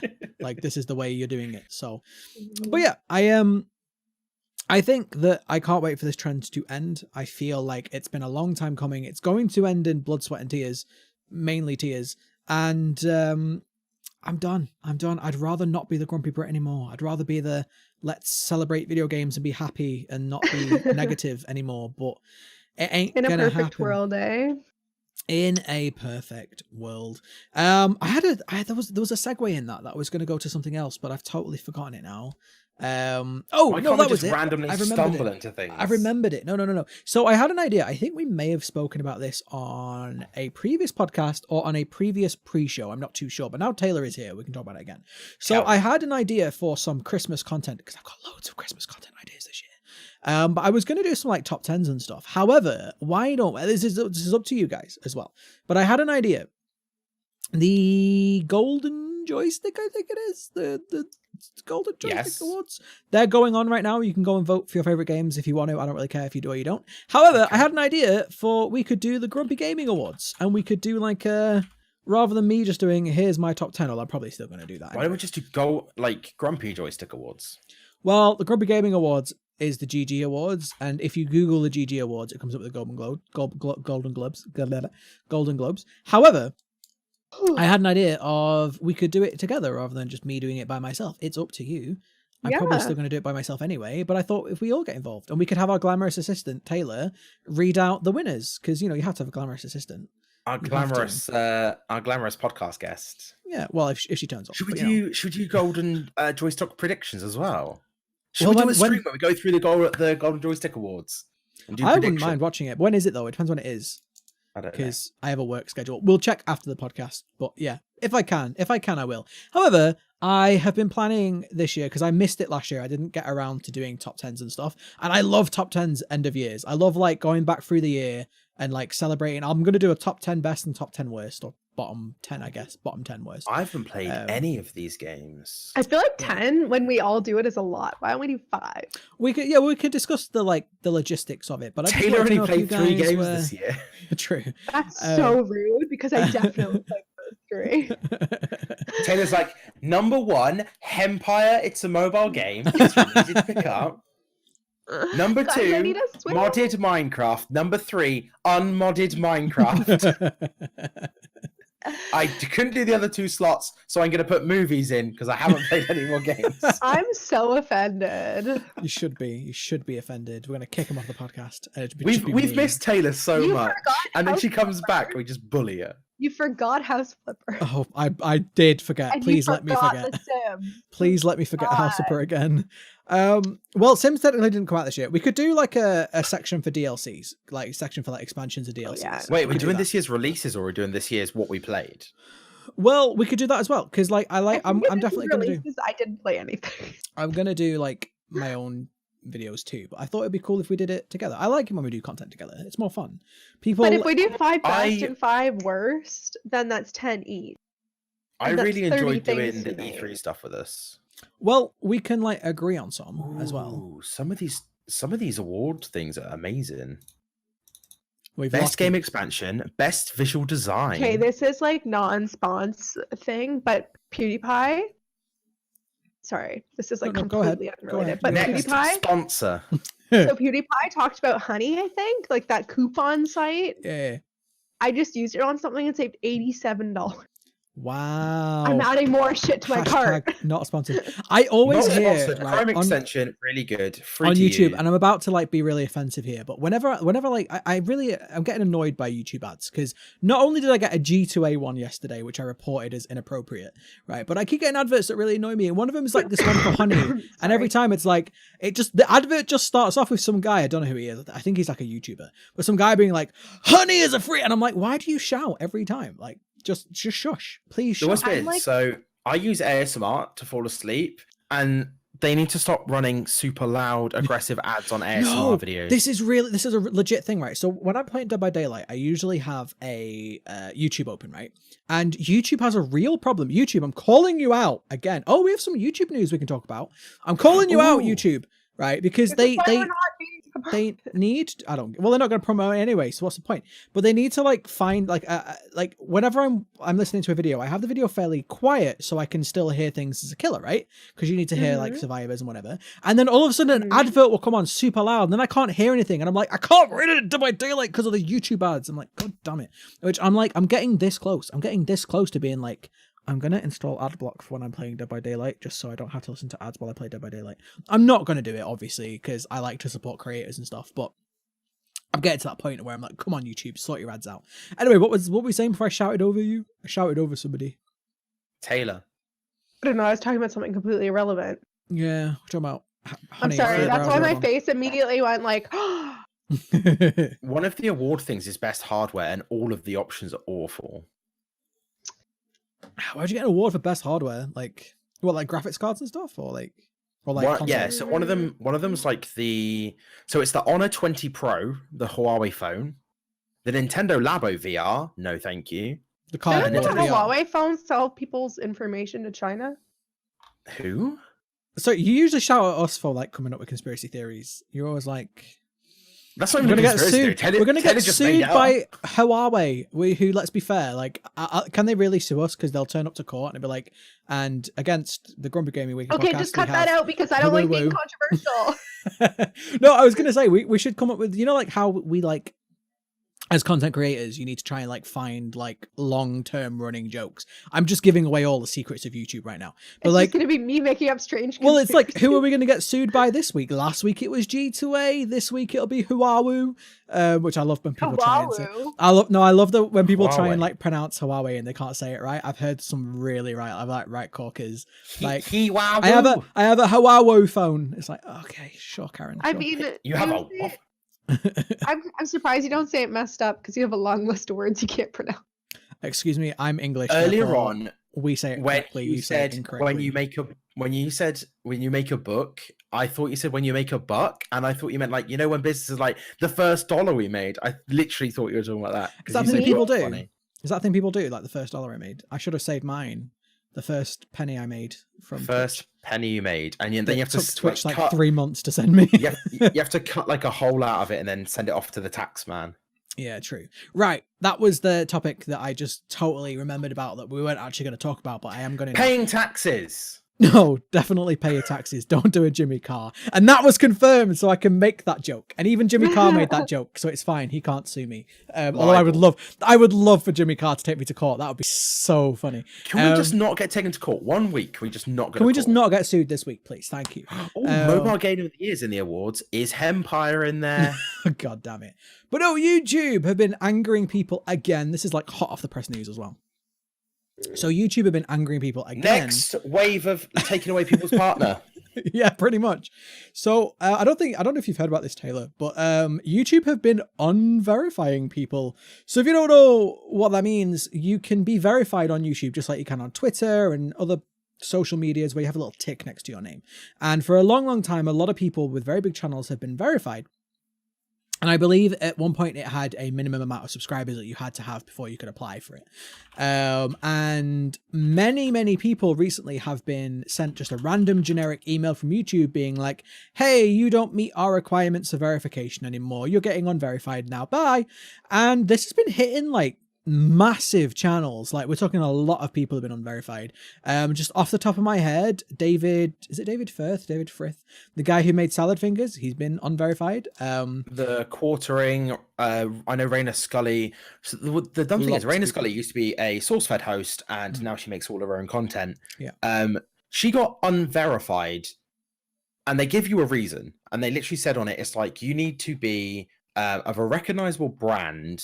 You also need to be recognized off of the YouTube platform. You need to have like a large out of YouTube platform presence. And there was another one as well. But like, so specifically with Raina Scully, she tweeted out a picture of like, okay, I've had my verification removed. But before, she was barely above the criteria for being a verified partner. And actually, if you look into her like Twitter and her Instagram and stuff like that, she falls into this new thing of verification like way more heavily than the old one, and they took away her verification. And it's just, how does this impact people negatively? Well, it really doesn't, I don't know. apart from a bit of like social cred. So like if you look at a channel and it has a big tick next to it, it's like on Twitter. You know when you see a channel and it has a tick next to it. I'm just Like, I agree with you. Throwing that out there. No, I agree with you. Like it doesn't really mean anything. Like it's not going to like, you know, delete your channel or anything, but it's more of a I think it changes how your monetization, because I think if you're verified, you get options. You can negotiate your ad revenue. So obviously, you like with ad revenue. Okay, well that makes sense to me why it matters then. Well, I'm pretty sure that's how being a verified partner works. Well, I think if you're verified, that's when you can negotiate. Is this I think, or is this I know for concrete? I don't know for concrete, but I know verified YouTubers who they negotiate their ad fees, so you can get a different rate per minute watched. Yeah. Well, regardless, I mean, for most people, I feel like it's more just of the principle of the fact of this, like, why are you doing it? Like, a lot of people are very confused as to why YouTube they seem to be just wanting to get rid of a lot of people. And maybe that's not true. But between the adpocalypse, between channels being demonetized, between people losing their verification, between making it much more difficult for creators to get their videos out to their subscribers and things like that, it seems almost like YouTube are doing everything in their power to just delete people almost. And I'm sure that's not true. I'm sure YouTube has a bunch of different reasons in the backlogs of YouTube of why everything's happening, and I'm sure they're not trying to get rid of people.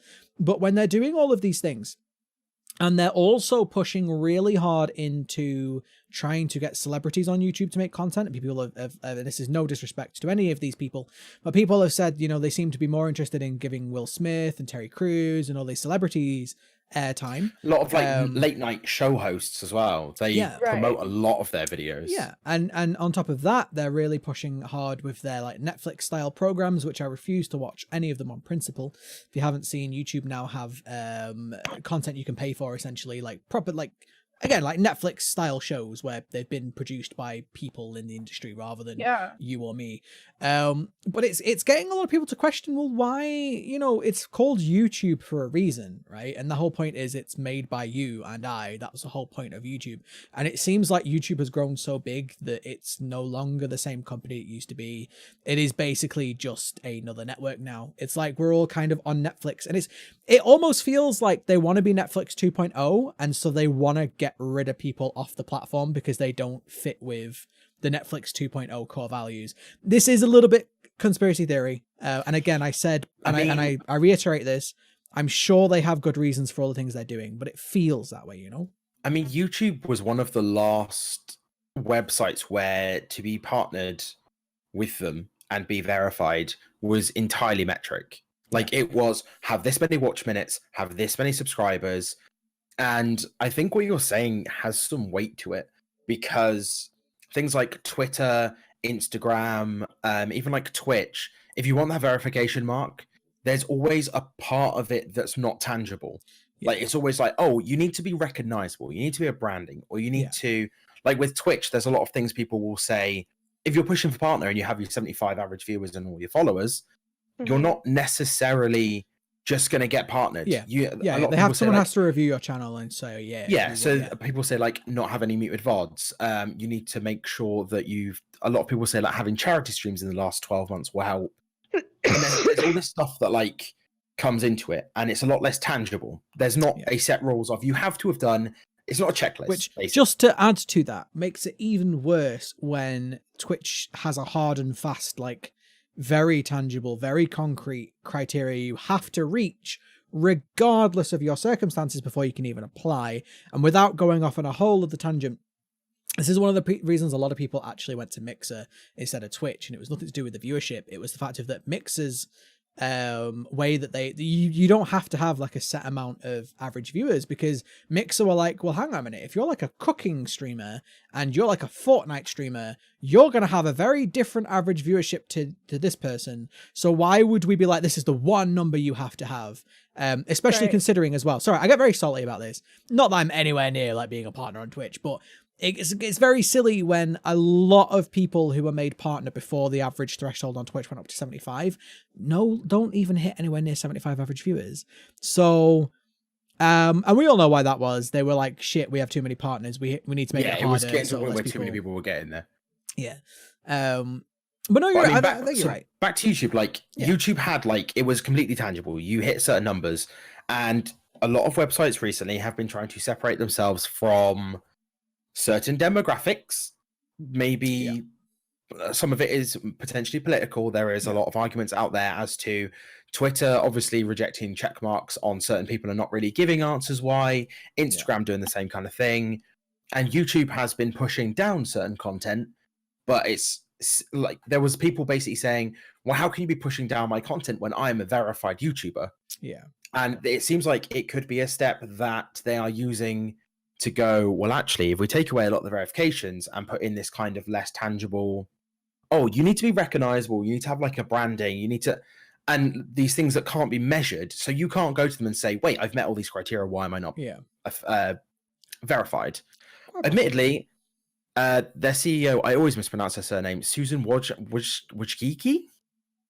Whatever her name is. Susan. Everyone knows Susan. CEO of YouTube. Good old Sue. CEO of YouTube. If you're watching the podcast, please don't shadow ban us.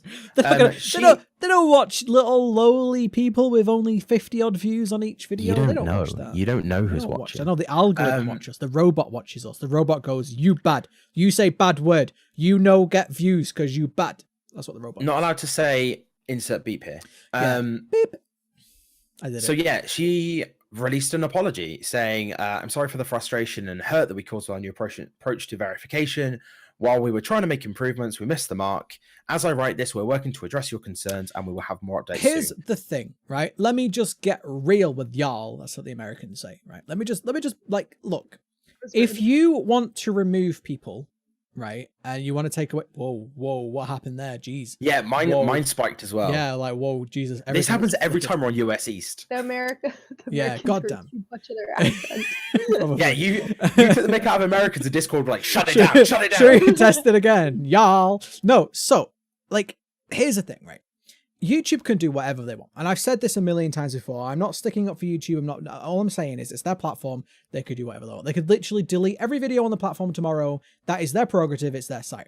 However, when you have a platform that has all of these creators on it that are making content for you all the time without having a wage, you know, you're literally just, I know you're getting your ad revenue, but you're not getting paid by YouTube. We're all in this together, right? Why the hell did they not come out and just let their verified members know that it was going to happen properly before it happened? You must be new to the internet. Like, have you not seen YouTube before? They could have made known for making knowing that this is a video platform, they could have made a video and been like, hey guys, we're making some changes to the verification program. It might mean that you get unverified, and we're sorry, and I know this is going to be upsetting, but here you go. But no, they sent out a generic email to all of these creators. Some of these creators who have massive audiences. There are creators with over 1 million subscribers that are being unverified, right? So when you have such a large channel that you've worked really hard over many, many years to gather, it must feel shitty to get a generic email saying, hey, we're taking away something from you. Again, even if, as Taylor was rightly saying before, like, what does it really mean? But like for some people, that's going to be part of their accomplishment, you know, like they're going to look back over their YouTube career and be like, that's one thing that I worked for and I applied for and I got it. It's like a certificate or whatever, you know? Like imagine like YouTube came to your house and was like, we're taking away your play button. You'd be like, well, okay, sure, fine, but also why? Do you know what I mean? So again, why didn't they just like communicate it? Like this is one of the main issues that people have with YouTube on one of the largest platforms on the internet, one of the most easily communicable platforms on the internet. How have YouTube not figured out how to communicate to their creators? Like, I just don't get it. Like, I don't, like, again, what is it with big companies? Why are they just so shit? Why can't they just be good? Like, again, put me in charge. Why can't they just do it? Yeah, why can't they just be good? Like, communicates. Communicate to your creators, because if all of your creators leave, your platform's dead. So, you know. I mean, YouTube has spent the last few years trying to push their creators away. It feels that way. I'm sure they're not, because creators who have big audiences are making a lot of ad revenue money for YouTube. Like, I'm sure they don't want to get rid of them. But the fact is that a lot of people feel very angry with YouTube. And I'm going to be honest, I feel like if you were to ask a lot of creators now, hey, if a platform was to spring up tomorrow that had, you know, around half the numbers of YouTube, but they actually cared about you as a creator, would you switch? I think a lot of people would say, yeah, do you know what? I would, because I feel like a lot of people are just so dissatisfied with YouTube and how YouTube are treating their creators, but they just don't really have an option. And I think that's why a lot of people are staying. It's just because there's no other real competitor.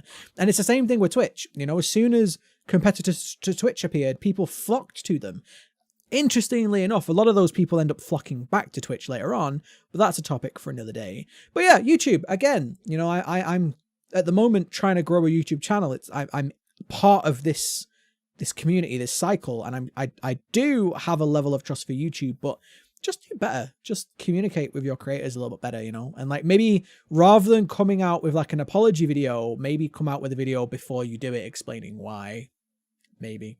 But there we go. Heads up. I mean, yeah, exactly. Like communicate to people as people, you know? I know, and I get it, right? It's hard. There's a lot of people on YouTube. There's millions of channels, right? But that's why you make a video. And here's the thing. It's like, it's not like you can't reach people because you just make a video and make it appear in their subscription feed. Like, boom, it's a video from YouTube. Here you go. Like, I don't know. I think it's not hard, but there we go. What do I know? I'm just a guy who makes videos and doesn't even get monetized yet on YouTube. You make videos? I do. I make them on YouTube. Have you heard about it? It's TheGrumpyBrit on YouTube, yeah. But anyway, I think that's pretty much coming up to the end of the show, even though we said it might be a shorter one this week because both me and Taylor are sick and we ended up going probably Have you noticed how much I cough? Yeah, I know, yeah. But I appreciate you muting your microphone when you do. Just remember that we've got a big chunk to cut out at the start. So that's actually true. We do have a massive chunk to cut out. I'm sorry about that. It's fine. I'll forgive you. Hide behind a paywall like all the worst game devs. I gotta get paid somehow. I've got to look. I have to get paid. It's just gotta make that bread. Gotta get that bank. But yeah, so what have we all got coming up? What is happening, Elliot? What's coming up next week on your channel, and where can people find you? You can find me on twitch.tv/blindsideuk. It says it here. It does. Hey, yeah, come watch. I'm going to be playing some more Dark Souls. Going to be playing some Stardew Valley. If you like Stardew Valley content, Tuesdays. He's going to be playing Minecraft Mondays. Minecraft Mondays. Modded Minecraft Mondays. Modded Minecraft Mondays. I already stream on Mondays and play Dark Souls, but yeah, okay. Everyone. But yeah, there'll be lots of nonsense, lots of emote spams because we have emotes now, so we spam them constantly. It's great fun. There's sound alerts, everything. Just come and yell at me. It's fine. Also, if you go and look at my Twitter at twitter.com/blindside_UK, I posted an Area 51 meme because I'm dumb. He is very dumb. We specifically didn't talk about Area 51 because I messaged Terry earlier. I was just like, Area 51 happened. He was like, I hate it. Leave me alone. No. It wasn't. You didn't message me. It was in your stream. You said, it was in my stream. He was like live playing South Park this morning. And he was like, hey, can we talk about Area 51 on the podcast today? And I said, and I quote, I couldn't give any less of a shit about Area 51. You can find that. It's in the VOD. My tweet did really well because it was literally just chasing clout. There was... Yeah. Like the hashtag live from Area 51 raid was like trending for hours today. And I got quite early in the hype and put a video on there. If we never see Elliot again, Men in Black have got him. Move on. Got like 1.5k views. Boom. But yeah, that's me. Just follow me on Twitter and come find me on Twitch. The Twitch content is acceptable. That should be your tagline. My streams are acceptable. Acceptable streams since May 2018. Acceptable content since November last year. Acceptable. So Taylor, have you got anything? Have you got plans to go back to streaming? You've not been streaming for a while. I streamed twice and neither of you showed up. When did you stream? Did you tell us that you were streaming? They must be at night. I posted on my Discord and your Discord, and you need a Discord section for me to post. When I did not see just post it in live. Oh, you can't like post DM it me. I'll probably be in bed when you stream because you stream Canadian time know. zones. Just do a morning stream. I did 2 Minecraft streams. I'm doing modded Minecraft. We're doing Feed the Beast, Revelations. Sounds about You right. have no VODs on your Twitch. You have a clip. I don't do that. You don't say VODs? Why do you not say VODs? I don't know how. They are valuable tools. We'll do Actually, it. exciting news. My alerts broke, remember? And I had no alerts for like ever. All of a sudden the Yeah. zombie came up. Nice. So the break was good. Was Something reset. Yeah, so I have to fix my alerts. I'm trying to get Beanvine to make me some alerts because, you know. Yeah. That would be fun. Streamer privilege. But yeah, I've been playing Minecraft sporadically. Oh my god, streaming. That's the word I'm looking for. Holy crap, I've been away for a while. Yeah, okay. Good job. Again, when you do the videos and they're live. And we get people and they shout at me. I had so many things, but now it's all like completely calming down, so I'll be back for sure. I'm gonna make the guys do Minecraft Monday with me. But, like I am 100% down for it. Just like you picked literally the worst time. Like the game I've played the most out of my entire life got brought back, and you were like, "But Minecraft Also, a few of the guys from my stream want me to try to learn Rainbow Six Siege, which will be a complete shit show and very bad. So if you guys want to hang out for that, just like the game. I want to dive back into Rainbow Six. I really like it. Well, then you can come join us because I feel like I need people to carry me. I will also play only if we play trash casual and not ranked though, because screw that. That's great. But yeah, guys, has been like he like sent me the link. He's like, it's on sale. I was like, well, okay, I feel bad for Guz because if anyone doesn't know, Guzzy is a guy who's been hanging around pretty much all our streams for ages. We love and we like pressured him to buy Dead by Daylight, and then we all went on like a Dead by Daylight hiatus. But he plays. I go on my Discord and he's always playing, and I'm like, yeah, like I said to him, he's playing a lot of Killer. I said to him I totally would play with him, but time zones are very difficult, especially now I'm working again.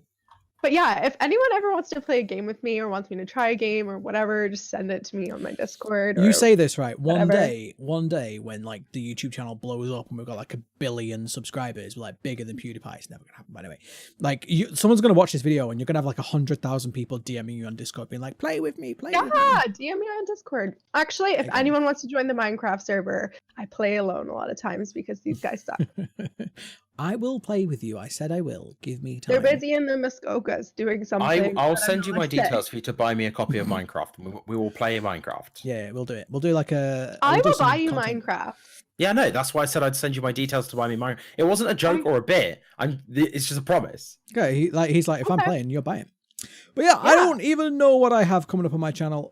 I might be streaming Sunday. I am still sick, so we'll see if I can make it. I mean, this has been effort, honestly.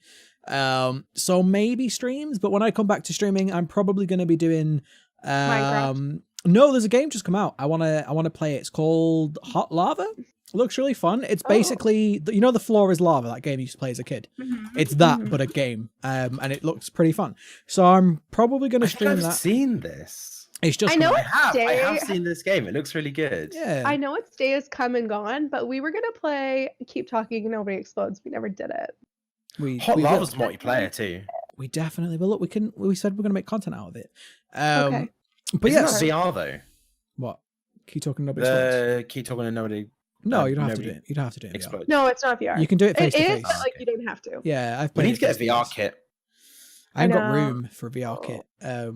Let me wrap up the podcast, man. We can talk about this afterwards. But yeah, so I'll be playing that. I'll probably play. Well, I'm gonna do the Let's Play of Untitled Goose Game. I'm not sure if I'm gonna stream it. And what was the other game? I may do Crying Sons, maybe for like a one-off. I don't know. Also, you guys need to come up with anybody who's still watching at the end of the podcast, by the way, you also need to chip in with this. I need to come up with a good title for a game, like a series on YouTube where I kind of review a game, but I look at a game and I explain what it is about and if it's good or not. I need a series name, you know what I mean? Okay. Yeah, I need to come up with that. So. Rather than just saying grumpy reviews, because that's really boring. I need a really good Okay, I'll think about it. Yeah, thanks. And anyone in the comments, let me know. But guys, thank you very much for watching. If you have enjoyed the video, like it, comment on it, because that helps YouTube algorithm. It says that well, people are commenting on it, it must be good shit, and then they like And actually not promote the video. controversial. Yeah, Even yeah. if all the comments are just like, this is garbage. Yeah, it doesn't matter. If you were like, They're like, even if that's you were to say, engagement. the algorithm doesn't give a shit. Algorithm's like, yeah, that's good stuff. Let's If promote it you've to watched everybody. all the way to the end, comment, this is garbage. Yeah. I love it. Yeah, yeah. And then That exactly. This is garbage. I and then love it. we'll know. We will Yeah. know. We'll know. Okay. And just know that you have Elliott's undying love, even though it's my YouTube channel, so you really should have my love. But I appreciate it anyway. But thank you very much, everybody, and we will see you next time. Bye, guys. Bye.